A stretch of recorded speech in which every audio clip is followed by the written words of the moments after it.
আসসালামু আলাইকুম ভিউয়ার্স, কেমন আছেন সবাই? বাচ্চারা অনেক দিন হলেই বায়না ধরেছে মোমো খাবে, তো আজকে বানিয়ে ফেললাম বাচ্চাদের আবদারে মোমো। তো রেসিপিটা দেখতে থাকেন, আশা করছি আপনাদের কাছে ভালো লাগবে। আর এত সহজে মোমো বানানো যায়, তাহলে বাহিরের মোমো কিনে টাকা নষ্ট করব কেন? ঘরেই বানিয়ে ফেলতে পারেন আপনারাও এরকম করে চিকেন মোমো।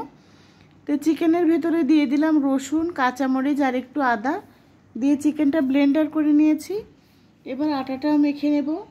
এখানে আমি লবণ আর সামান্য পরিমাণ তেল দিয়ে আটাটা মেখে নেব।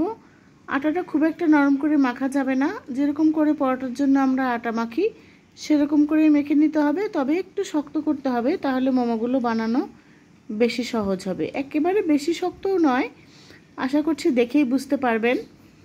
তো প্রথমবার মোমো বানিয়েই বাজিমাত, কারণ আমার বাচ্চারা ভীষণ পছন্দ করেছে। এবার মোমোর জন্য চিকেনটা রেডি করে নেব। ব্লেন্ডার করা চিকেনের ভেতরে দিয়ে দিলাম হচ্ছে পেঁয়াজ কুচি আর কাঁচামরিচ কুচি।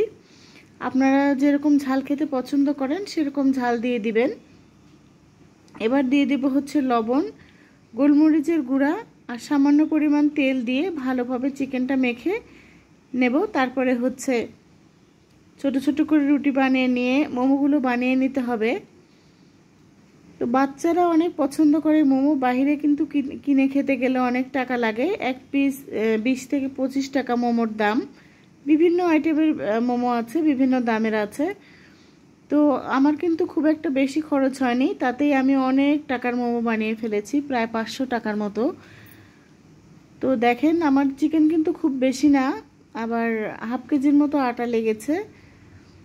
তো বাসায় কিন্তু এরকম করে মোমো বানিয়ে নিজেরাও খেতে পারেন, বাচ্চাদেরকেও দিতে পারেন যারা মোমো পছন্দ করেন। তো আমার বাচ্চারা যেহেতু পছন্দ করে, এই কারণেই মোমোগুলো বানিয়ে নিচ্ছি। তো আটাগুলো মেখে রেখেছিলাম, সেখান থেকে এরকম ছোট ছোট লেচি কেটে নিয়েছি। এবার ছোট্ট ছোট্ট রুটি বানিয়ে নেব।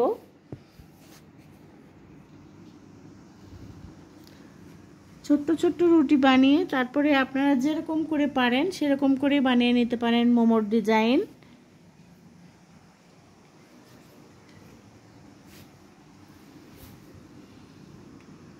আর রুটিটা অবশ্যই পাতলা পাতলা করে বানিয়ে নিতে হবে, তাহলে সেদ্ধটা ভালো হবে, খেতেও বেশি ভালো লাগবে।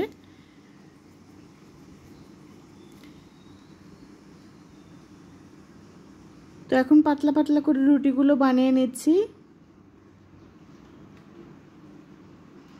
বাহিরে মোমো খেতে গেলে কিন্তু অনেক টাকাই খরচ হয়, আর বাসায় চাইলে এরকম করে মোমো বানিয়ে খাওয়া যায়। যেহেতু আমার বাচ্চাদের অনেক আবদার ছিল আর অনেক দিন হলেও খেতেও চাচ্ছিল তারা। তো দেখেন আমার বড় মেয়ে বানাচ্ছে মোমো, আর আমি ক্যামেরা ধরে রেখেছি। আপনারা অন্য ডিজাইনেরও বানাতে পারেন, কোনো সমস্যা নেই, একটা ডিজাইন বানালেই হলো। তবে এই ডিজাইনটাই বেশি বানায় মোমোর, অন্য অন্য ডিজাইনও করে। আমরা অবশ্য 2-3 রকমের করে বানিয়ে নিয়েছিলাম। এই যে মাঝখানে একটু ফাঁকা রেখে এরকম করে বানিয়ে নিতে হবে।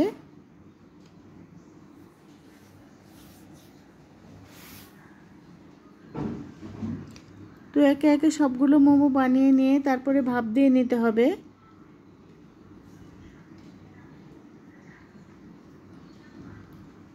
এটা অন্যরকম করে বানানো হবে, এটাও একটু দেখে নেন। এটাও আমার বড় মেয়ে বানাচ্ছে, পরে অবশ্য আমিও কয়েকটা বানিয়েছিলাম। আর রুটিগুলো আমি বানিয়ে দিয়েছি। এক পাশ থেকে ধরে আর এক পাশ থেকে ভাঁজ দিতে হবে।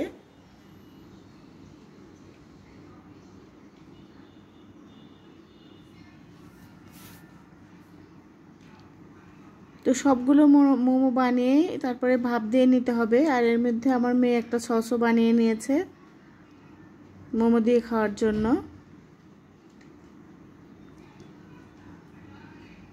দেখেন এটা আরেকটা ডিজাইন হয়ে গেল। তো এরকম করে সবগুলো মোমো বানিয়ে নিয়েছি। এবার হচ্ছে ভাপ দেওয়ার পালা। আমি রাইস কুকারে ভাপ দেব বলে এখানে রাইস কুকারের ওপরে যে স্টিমারটা থাকে সেটার ভেতরে একটু তেল ব্রাশ করে দিয়ে তার উপরে সবগুলো মোমো দিয়ে দিয়েছি, যে কটা বানিয়েছিলাম আগে। তো সবগুলো যখন বানানো হয়ে গেছে ভাপ দিয়ে তারপরে সেই সসটা দিয়ে আমরা সবাই মিলে খেয়ে নিয়েছি আলহামদুলিল্লাহ। বাচ্চারা তো অনেক পছন্দ করে খেয়েছে। তো আমার মোমোটা কেমন হয়েছে অবশ্যই কমেন্টে জানাবেন।